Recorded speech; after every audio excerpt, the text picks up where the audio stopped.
Hi everybody, welcome back to Marie's Kitchen. I'm so glad you're here. Have you ever made risotto? Risotto is one of those dishes that has always been a little bit intimidating to me, but it's also my son's favorite food, so I've been determined to make it, and now I finally have a solution.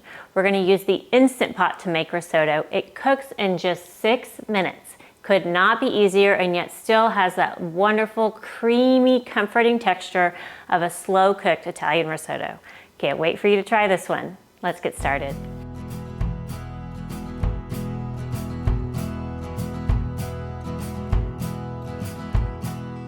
For the risotto, we're gonna start with about 1 cup diced onion.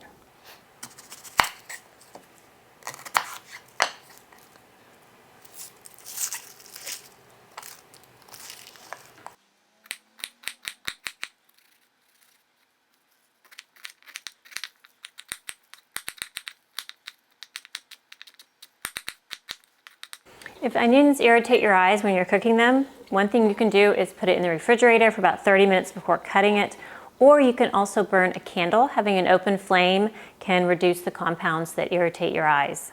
If you're new to the Instant Pot, I will walk you through how to use it step by step. Mine is a newer model of the 6-quart Instant Pot, and I really do like it. So first up, you do need an inner pot that goes inside the Instant Pot like this. It seems obvious, but just want to make sure everybody knows you can't cook directly on the heating element there. And the Instant Pot has several functions. We're going to use 2 of them today. The first one is the saute function. So we'll move it to saute and just go ahead and push start. And now we're going to add 2 tablespoons butter and about 2 tablespoons olive oil.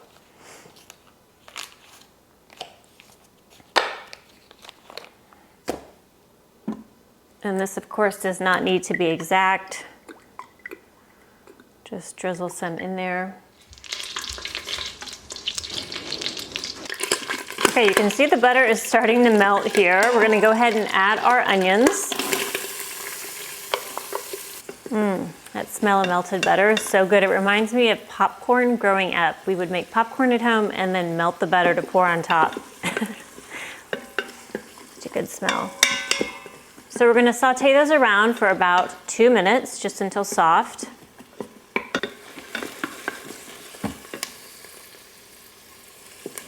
Next, I'm gonna add about 2 cups sliced mushrooms. And this is optional based on what you have or what you have around.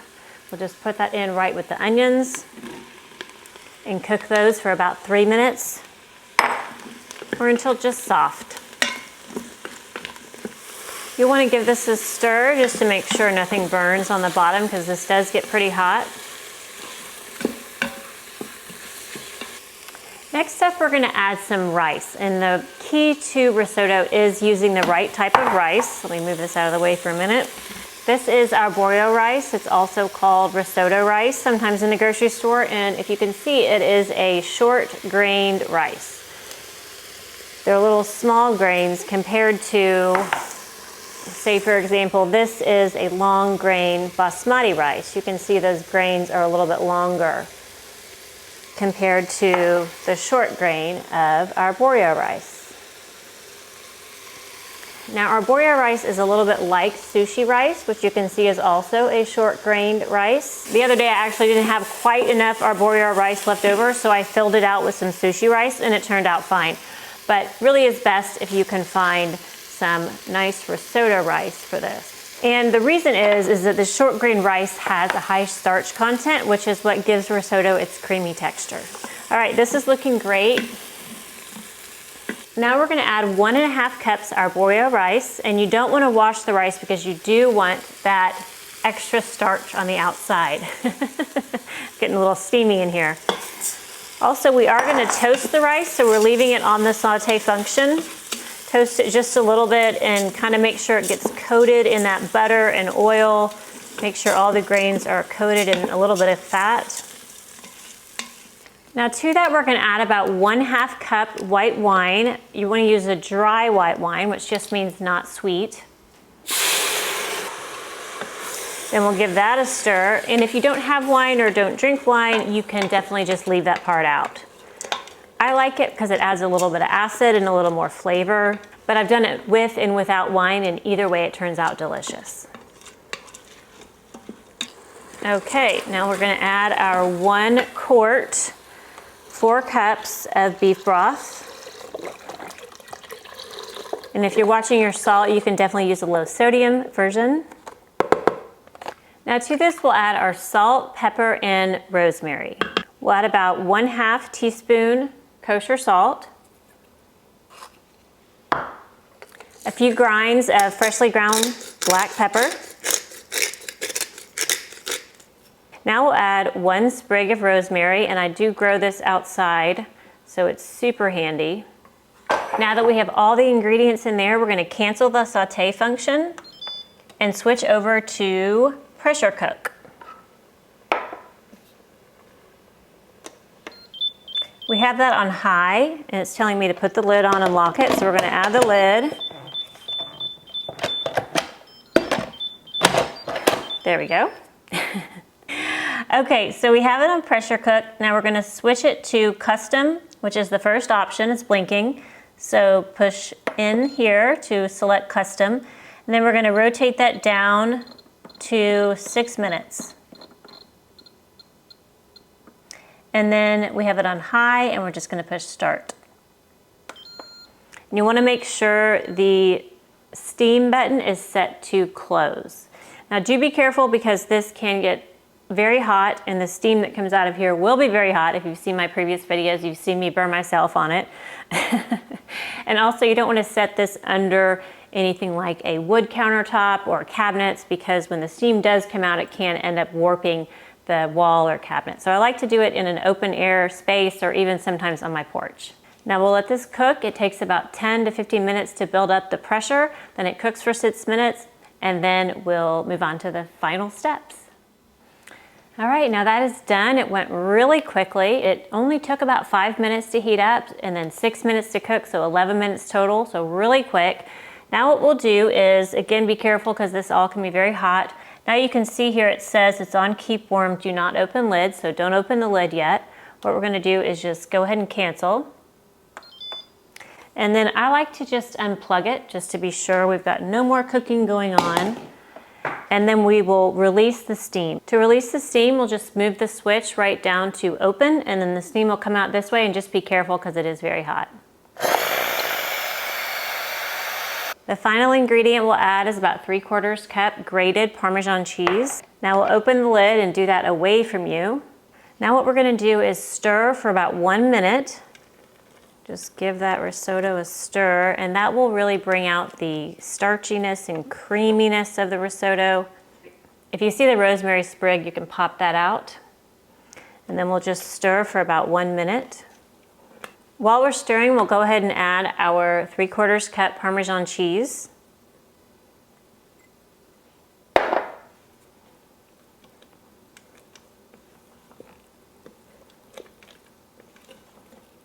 And if you like it a little richer, you can add some more butter. Smells so good. Okay, this is ready to serve. Now, because I did use the beef broth in the portobello mushrooms, it has more of a brown color. If you use chicken stock and white mushrooms, it won't. Doesn't that look amazing? Something I did the other day, which was really easy, I took a few baby spinach leaves, and because this is so hot, you can just add the spinach right to the risotto. Just throw the leaves in there, give it a stir, and they'll wilt right into the risotto. So you have another vegetable in your risotto, which I love.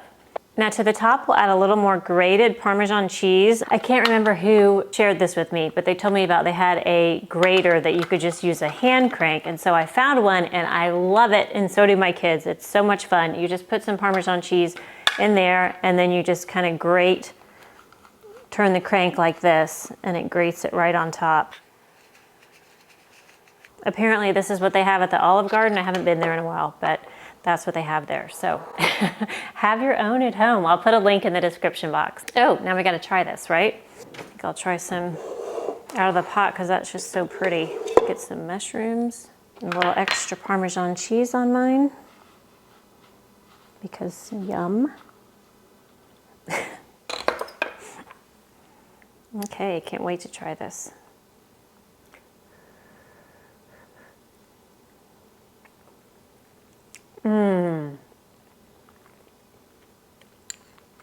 Y'all, oh my gosh.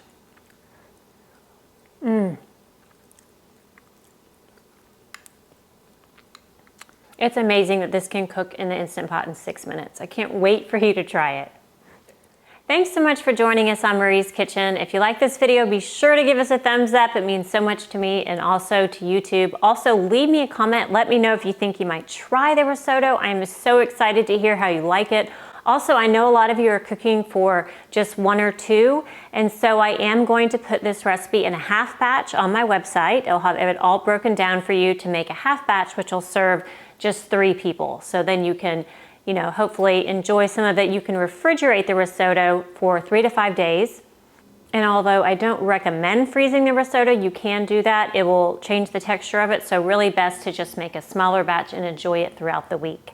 If you haven't yet, be sure to subscribe. I've got lots more videos coming up with easy recipes just like this, and I don't want you to miss any of them. For this recipe and more, head over to my website, mariesaba.com.